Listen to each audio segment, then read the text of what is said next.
Good evening, Californios. It's June 2nd, 2022, and this is Season 2, podcast number 44. We, of course, are Red Star Report. I'm Hal G. Lohr, and this is Voices for the California Nation. My apologies in advance. We're coming to you late as we all just finished with the long Memorial Holiday weekend to come home to another round of COVID-19. Just too much fun. But here we are. So, Memorial Day. A star-spangled holiday that we Californians mostly celebrated at home this year because of the price of gas. Which is ironic in the 21st century if you consider we are mostly remembering California soldiers killed in the Middle East protecting America's oil company profit margins. That has occurred to you, right? Don't worry if it hasn't. In the modern, eternal train wreck we call the American news cycle, sad little details like that are often lost on us in the exhaustion of just wanting America to get something, and I mean anything, right.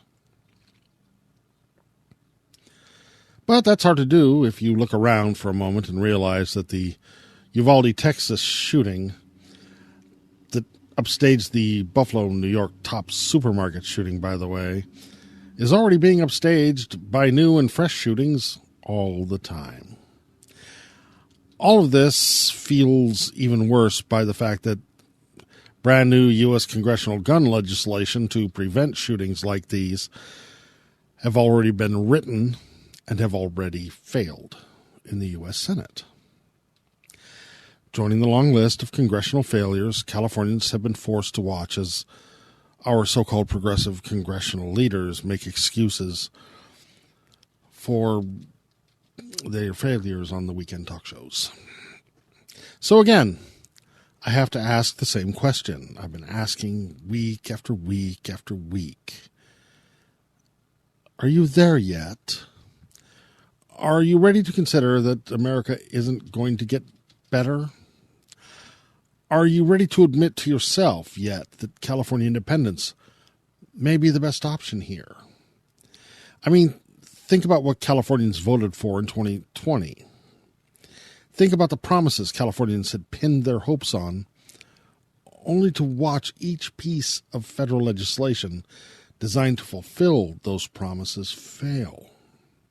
Fail in a Congress where people who supposedly shared California values hold the majority. So have you figured it out yet?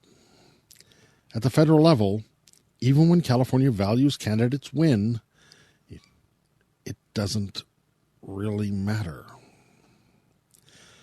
The federal government is constitutionally designed to make sure that high population California's progressive values will lose in the Senate to low population red state conservatism every single time. Just look at the Democratic majority legislative failures of the past 2 years. The Developmental Disabilities Assistance Bill of Rights Act failed. The John Lewis Voting Rights Act failed. The For the People Voter Access Act failed. The Freedom to Vote Same-Day Registration and Campaign Finance Reform Act failed. The Gender Anti-Discrimination Equality Act failed. The Expanded Nationwide Background Checks Act failed. The DREAM Act promoting protecting the children of immigrants failed. The Protecting the Rights of Unions to Organize Act failed. The Anti-Sex Discrimination Paycheck Fairness Act failed. The George Floyd Police Reform Act failed. The Enhanced Background Checks to Close the Supposed Dylan Roof Loophole Act failed. The Women's Health Roe v. Wade Abortion Rights Protection Act failed. And just last week, the Anti-White Supremacy Domestic Terrorism Prevention Act failed. Now, let's add in Build Back Better's collapse, so no money for infrastructure or homelessness. Add in the January 6th Commission's failure to prosecute any Trump administration high-ranking officials. Add in gas prices, inflation, and shortages, where everything America warned us would happen under socialism is now happening for real under American capitalism. Add in the red versus blue cold civil war happening on the state level as we speak. A worsening culture clash dividing America more every day, whether you're ready for it or not. I will ask you again. Are you there yet? Are you ready to consider that America isn't going to get better? Are you ready to admit to yourself yet that California independence as an exit strategy just might be the best option here? Are you? Because this is Voices for the California Nation.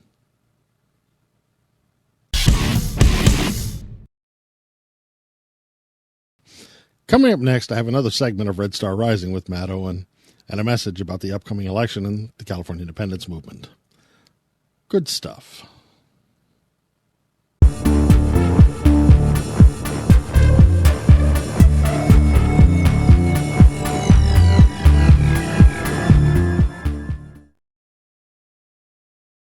Hello, everyone. This will be my last transmission coming to you from this specific location. Whatever happens to me, let me do another Red Star Rising. And some fairly important things are coming up next month, June, is the primaries. And I urge all of you to please vote up the left unity slate between the Greens and Peace and Freedom, even as you struggle to build the California National Party. This will be an important left table at which the CNP, once it achieves ballot status, as have the Greens and the PFP, to have a seat. It's a major step forward in left unity, which is why it's called the left unity slate. Please don't vote for the Democrats, and for heaven's sakes, not the Republicans. Please vote up the Greens and the PFPs who are coming up in the primaries as the left unity slate. If we're eliminated in the top two general elections, which we probably will be, then there'll be a time for a massive write-in campaign to deprive either of the major parties of a majority. Always the first post for a third party. So please support the left unity slate. The other important thing that's coming up is the Summit of the Americas that Joe Biden is calling in our national capital, Los Angeles. And he has not invited representatives from Cuba or Venezuela or Nicaragua. And in response, Mexican President Andres Manuel López Obrador is not going to be attending. There will be two other vital counter summits, one also in LA, Trade Technical College, the People's Summit for Democracy, which will be from June 8th to the 10th. The other, the Workers' Summit in Tijuana, from the 10th to the 12th. They overlap on the 10th. So, what I'm trying to do is to put the two summits in touch, right? Use their online facilities, as I intend to coordinate them as two houses of a single summit. Okay, one in LA, one in Tijuana, one in Alta, one in Baja. a nice symmetry there, a counter summits to the State Department's fiasco that's going to be imposed on LA. I wish them all the luck of the world in countering our infamous Uncalino drivers. So hopefully this is not the last you'll hear from me. It's just the last you'll hear from this specific venue. Viva Gran California Libre.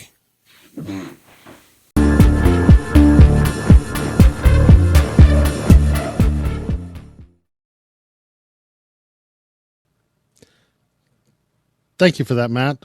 We at Red Star Report always look forward to your next installment.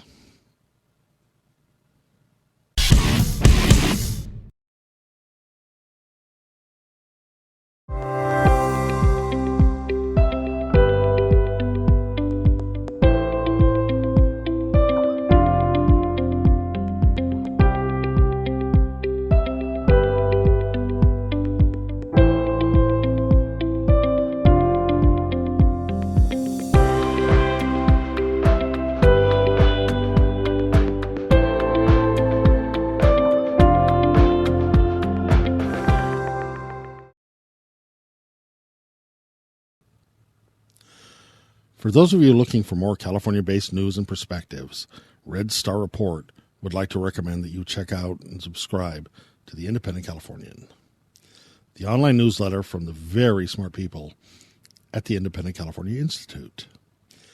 You can find them at IC Institute, that's IC.Institute. Or you can click on the link below and tell them Red Star Report sent you.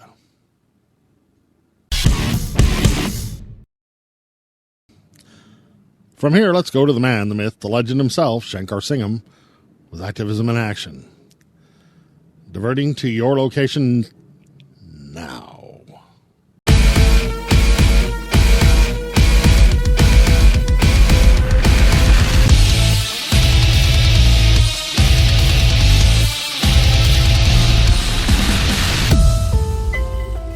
This is our country, folks. This is California. Californios, this war will have no battles.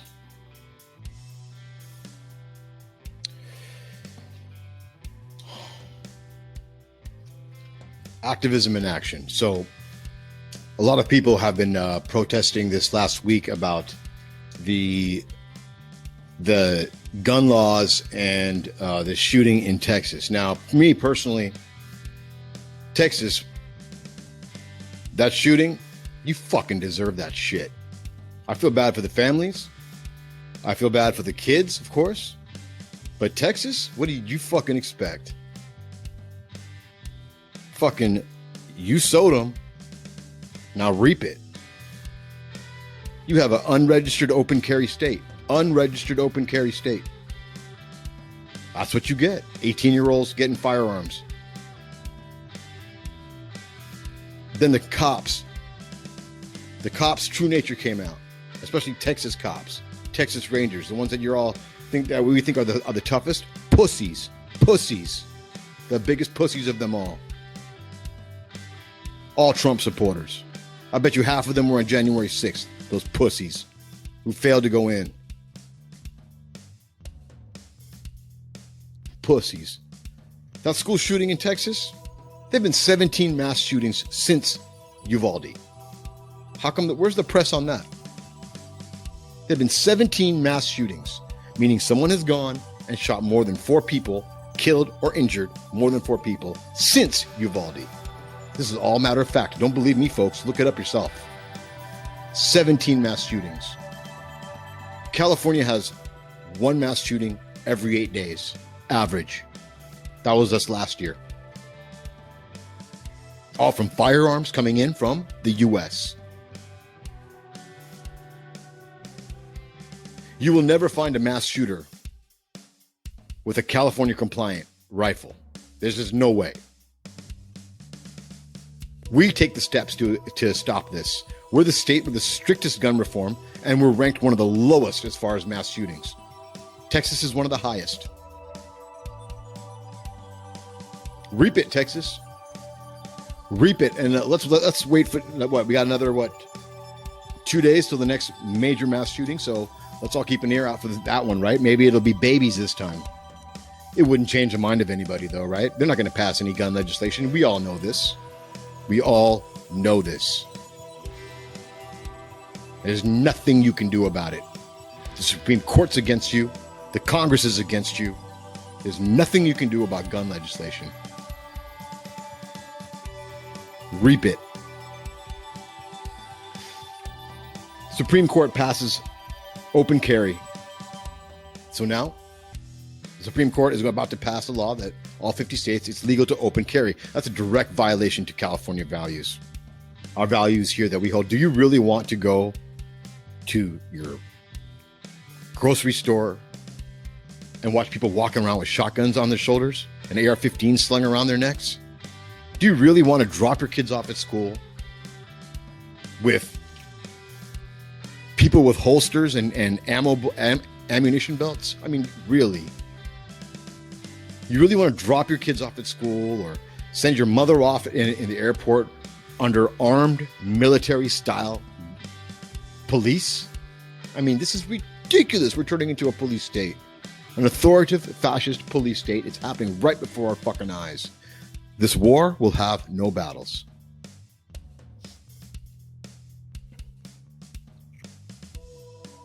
Then Supreme Court. Before this shooting shit, it was Supreme Court and abortion.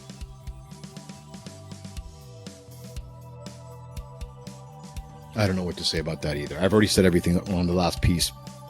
This state is a sanctuary for reproductive freedom, and it will stay that way. If they're going to force us to carry guns and not able to have women to have the right to choose, there's going to be issues, folks. Again, this war will have no battles. Okay? Congress fails to pass white supremacy law. Now, the Republicans are the ones that fail to pass it, but Congress.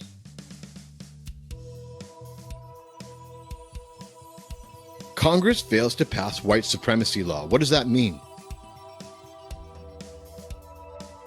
Oh, you hate to admit that the America that you love is so anti-racist that they can't pass an anti-white supremacy law? Fucking wake up, man. Pull that fucking head out of your ass. This is a racist fucking country. Pull that motherfucking head out. God damn. Meanwhile, in California, we just finished compiling a list of atrocities California has done to African Americans and are getting ready to make reparations to them. That's California. California is a sanctuary for reproductive rights. They're making anti-abortion. We're a center for reproductive rights.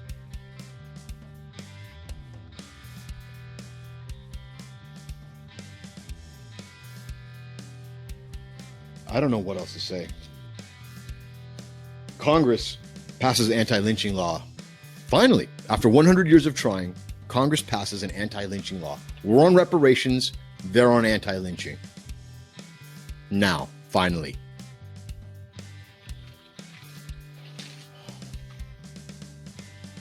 Last bit. If you're not angry already, then I don't know. I would love to live in your reality where all this is just superfluous. Gas prices in California are highest in the nation. Why do you think that is? Why do you think that is? You think because why do you think that is? Folks, the oil companies are punishing us. They know their time is up by 2030. We have an electric car mandate installed. We're not going to be using oil very much longer. And for that reason, they are going to keep raising the prices of gas on us and rape us up the fucking ass until we're blue in the fucking face and we're paying $12, $15 a gallon of gas. Get ready for that, folks. They're forcing us to alternative fuel cell. And great, we'll all go electric, folks. That's uncharted territory. We have a lot to learn about electric vehicles still. And they're pushing their fucking our buttons, trying to making us play our fate. These fucking oil companies. And then you have Adam fucking Schiff, Democrat. American Congress, coming out on TV yesterday saying, oh, these oil companies are raking it in record profits year after quarter. No shit, Sherlock. And it's time that Americans get a break. So we're not going to pay the federal gas tax. How does that hurt the fucking goddamn oil companies? You fucking shit. Adam shit, you fuck. This is Adam Schiff. Adam Schiff doesn't give a shit about how much gas prices cost you and me. He doesn't give a shit. What he gives a shit about is this shakedown that he's doing to oil companies. That was a commercial for the oil companies going, oil companies, we want our cut of your record profits. That was a shakedown. Our gas prices aren't going down because of Adam motherfucking Schiff. They're not going down. They're going to stay where they are. They're going to get higher for sure. Again, these are Democrats. If you think there's a difference between the Republicans and Democrats, again, pull your motherfucking head out of your ass. This war will have no battles. Do not go out and protest. Stay in. Go online. Insert seditionhunters.org. Find your local federal representative, call him on the phone, and curse his motherfucking ass. And do it repeatedly. Do it 2 times a day. On your local election, vote for anybody that's not Republican or Democrat. I don't care if you disagree with them, vote for them. These 2 parties are poison for California. Go check out the CNP, California National Party, the only party that's standing up for the state, for you and me, and our liberties, our rights as Californians. Check them out, californianational.party. That's all I got for you guys on this rant, because we are in an epic war right now. And this war will have no battles. That's all I got. Pal, good luck, man. Back to you.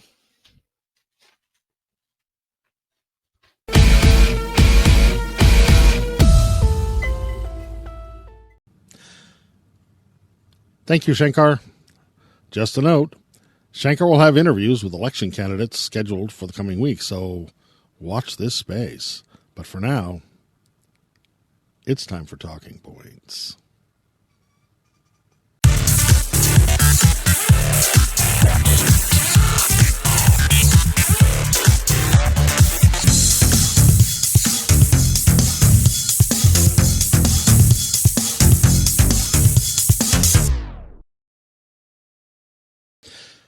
This is Talking Points.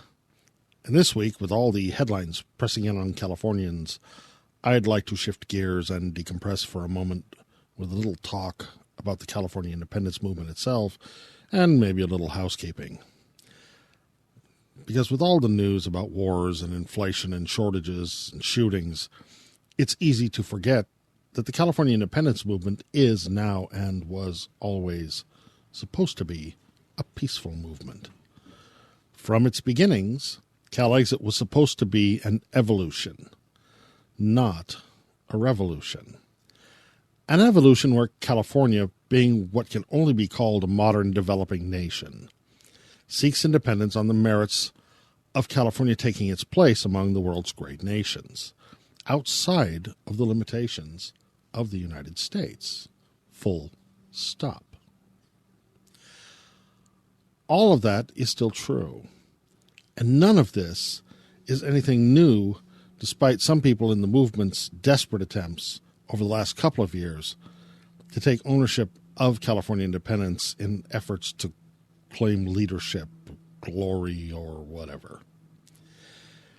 So, sorry, dudes, but I remember listening to my father talk up California becoming its own country as an intellectual argument over beers with some of his Mensa buddies back when I was just a kid in the 1960s.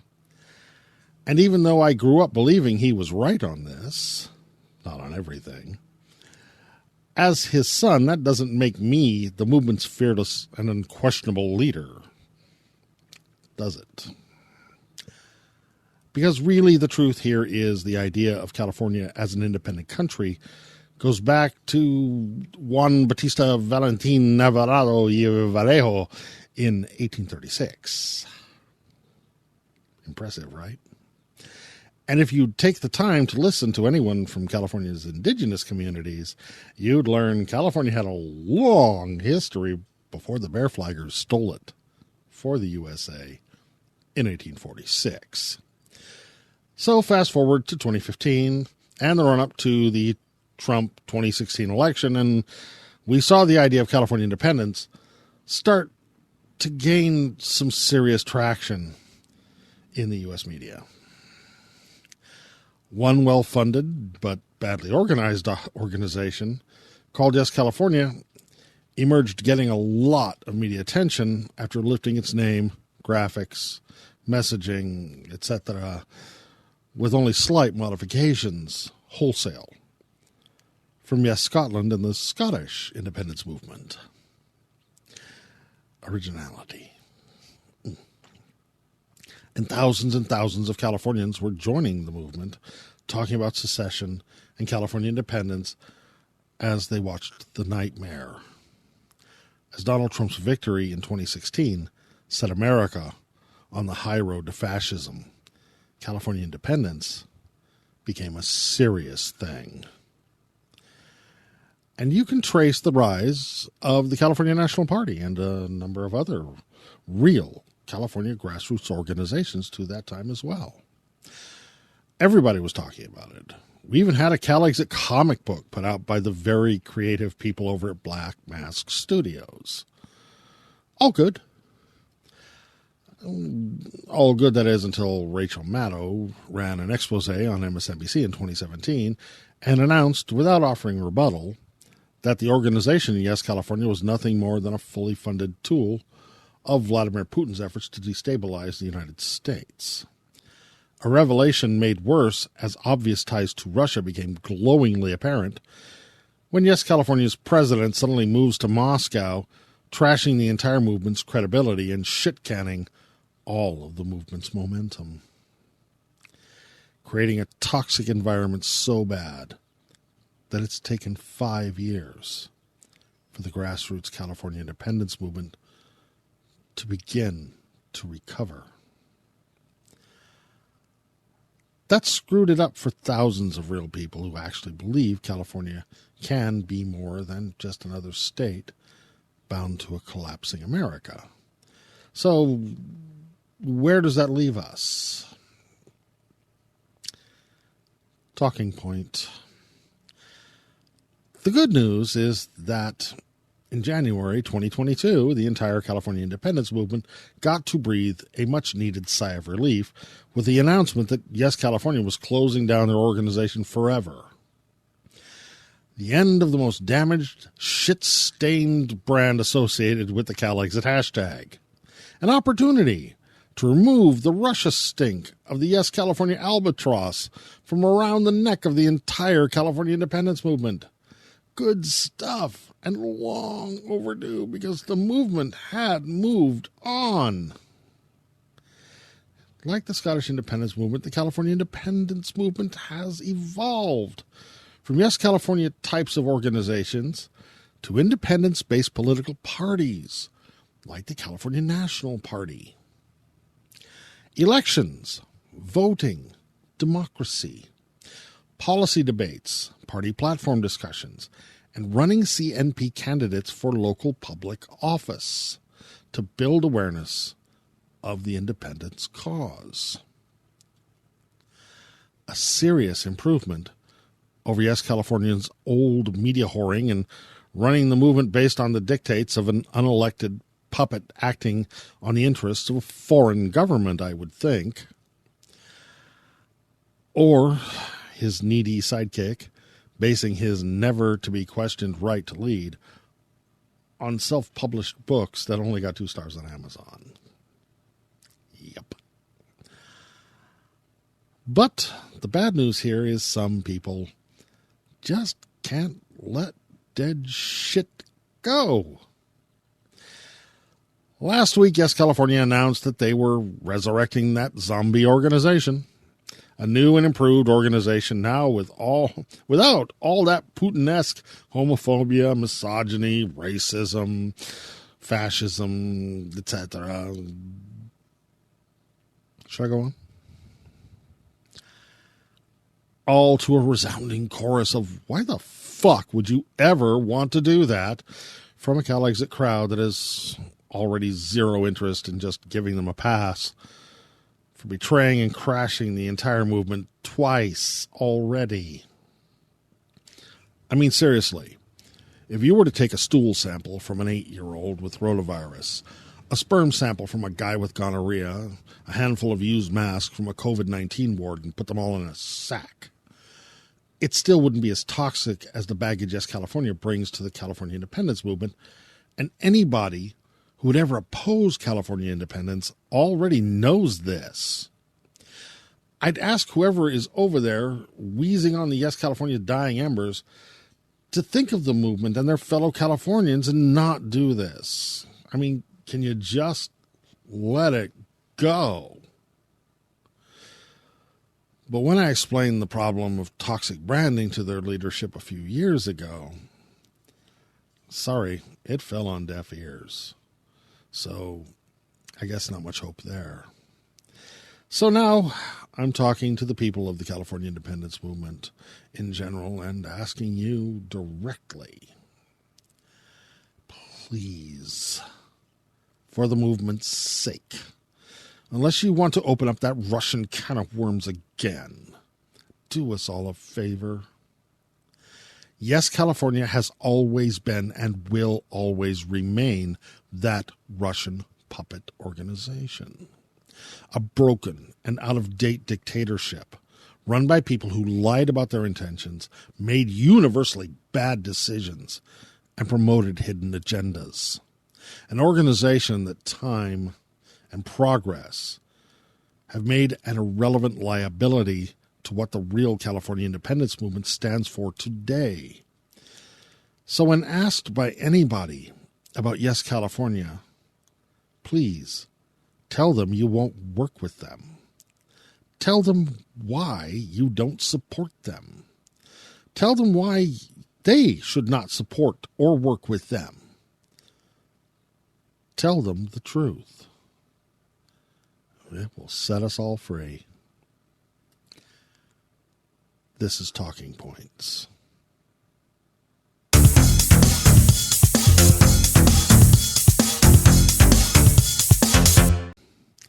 Well, that's Red Star Report for the week of June 3rd, 2022. Please check out our website at www.redstarreport.com. And while you're there, subscribe to receive our newsletter, Red Star Review, which will begin publication shortly. Or you can click on the Red Star Review link below. Please, by all means, subscribe to our YouTube channel. Go to our Red Star Report Facebook page, Twitter, and Instagram. Give us a like and a follow. Say hello. Talk to us. We'll listen. Because if you want a real California independence movement media group, and you know what I'm about to say, it's all about the algorithms. Thanks to you and all our Red Star Rebels for watching. And we'll see you next week. We are Red Star Report.